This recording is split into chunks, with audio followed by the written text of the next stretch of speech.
Daniel déclara sans embâche au roi Nebuchadnezzar que, faute de se repentir, il serait retranché de la même manière que l'arbre qu'il avait vu dans son rêve. Malgré sa puissance et sa splendeur, il serait chassé du milieu des hommes. Sa demeure serait avec les animaux des champs, et il devrait manger de l'herbe comme les bœufs. Voici l'explication, ô roi, voici le décret du Très-Haut, qui s'accomplira sur mon seigneur le roi. On te chassera du milieu des hommes, tu auras ta demeure avec les bêtes des champs, et l'on te donnera comme aux bœufs de l'herbe à manger. Tu seras trempé de la rosée du ciel, et 7 ans passeront sur toi jusqu'à ce que tu saches que le Très-Haut domine sur le règne des hommes, et qu'il le donne à qui il lui plaît. Daniel chapitre 4, 24-25. Daniel conseilla au roi de rompre avec son péché et ses iniquités, afin qu'un espoir subsiste pour lui. Malgré tout cela, Nebuchadnezzar ne se repentit point. Au bout de 12 mois, ce que Daniel lui avait prédit se réalisa exactement. Quelle punition sévère s'abattit sur lui. D'après ce qui nous est rapporté, c'est la 3e fois que Dieu lui parlait. Il est certain que le Tout-Puissant s'adressa à lui de beaucoup d'autres manières, sans que les raisons en soient bien transparentes. Il n'en tint pas compte. Au moment même, il déclarait « C'est le message de Dieu.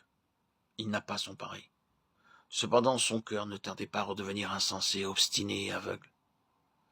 Cette 3e fois, Dieu attendit 12 mois. Comme le roi ne se soucia guère de l'avertissement, il ne resta plus au Tout-Puissant qu'à le chasser dans la jungle comme une bête. Ses ongles commencèrent à pousser. Il mangea de l'herbe comme un bœuf, errant dans la nature sauvage comme un fou, jusqu'à ce qu'il se rendît compte de sa déchéance. Il avait déclaré avec orgueil « Voyez, mon royaume, mes constructions et mes œuvres. » Mais il n'avait pas compris que devant Dieu, il était semblable à une bête dépourvue de toute intelligence. Les animaux pourraient être très puissants, mais ils n'ont aucune sagesse.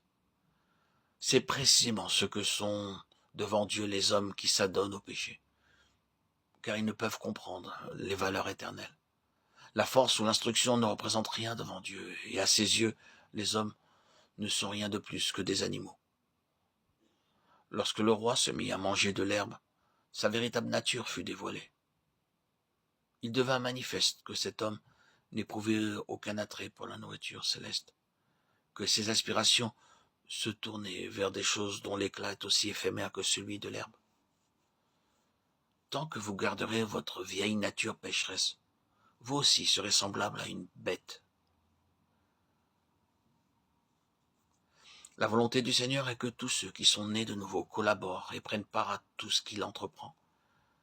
Si nous sommes vainqueurs, ceci s'accomplira dans nos existences et nous deviendrons les vainqueurs, les instruments de Dieu dans l'exécution de ses jugements.